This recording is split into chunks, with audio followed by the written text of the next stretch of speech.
நம்முடைய முன்னோர்கள் எல்லாம் முட்டாள்கள் அல்ல. திசையை 8ஆக பிரித்த தமிழன் இசையை 7ஆக கொடுத்தான். சரிகம பத நீ என்று இசையை 7ஆக கொடுத்தான். இசையை 7ஆக கொடுத்த தமிழன் சுவையை 6ஆக கொடுத்தான்.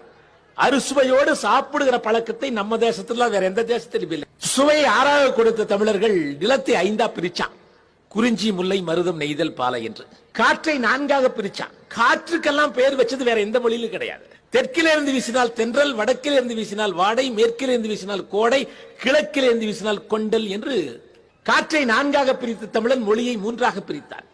இயல் இசை நாடகம் என்று. மொழியை 3ஆக பிரித்த தமிழன் வாழ்க்கை 2ஆக வகுத்தான். அகம் புறம் என்று. கணவன் மனைவி வாழுகிற வாழ்க்கை அக வாழ்க்கை, வெளியில் இருக்கக்கூடிய வெற்றி வியாபாரம் எல்லாம் புற வாழ்க்கை என்றான். இப்படி வாழ்க்கை 2ஆக வகுத்த தமிழன் ஒழுக்கத்தை மட்டும் 1ஆக வைத்தான். அதை உயிரினும் மேலாக வைத்தான். அதனாலதான் வள்ளுவர் சொன்னார், ஒழுக்கம் உயிரினும் ஓம்பப்படும்.